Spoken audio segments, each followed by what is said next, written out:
Prologue.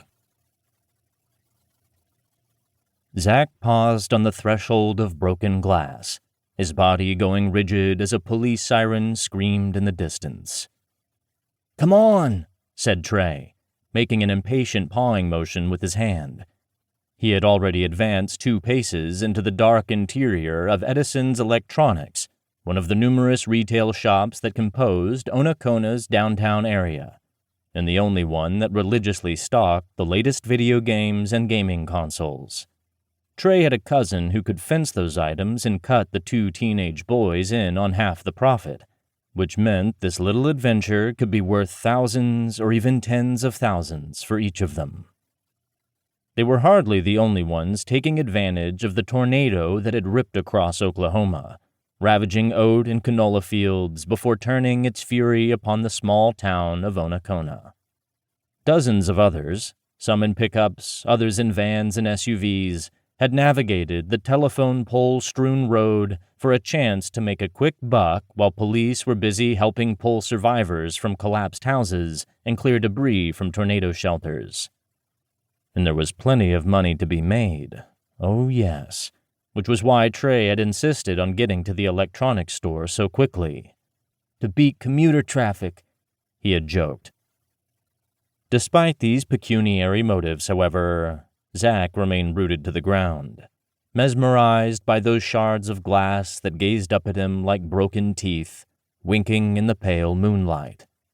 The beams of the other looters' flashlights danced around him, cutting through a cloud-covered night that was as dark as pitch. "Are you coming or what?" Trey whispered, casting an anxious glance up the street. "It's only a matter of time before we have company." But Zach was not listening. He was lost in his own thoughts.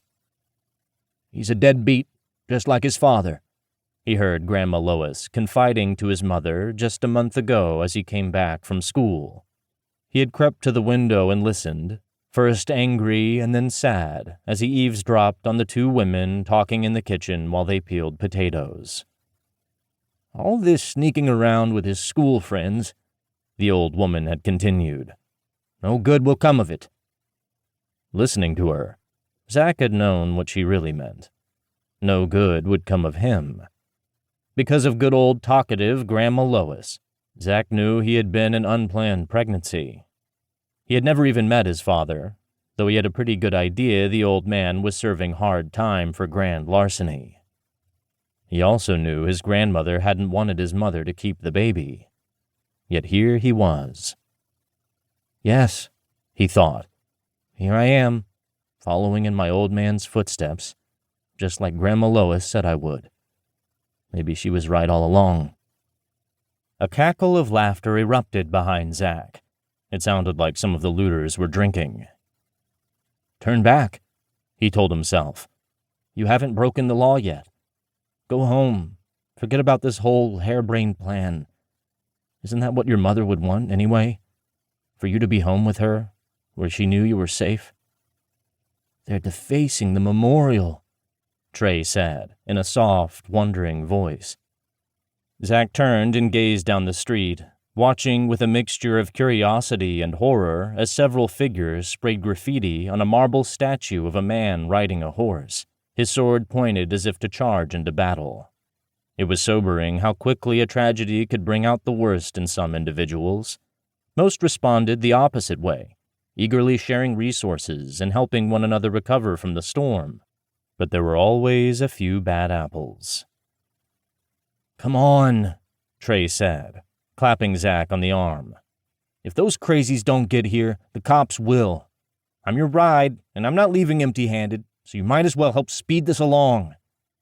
As if to underscore the danger, the police siren sounded again, rising above the jargon of competing car alarms. It was close, and getting closer by the second. This threat was enough to galvanize Zach into action. Praying that his mother would forgive him, he stepped over the broken window and with a crunching of glass into the electronics store.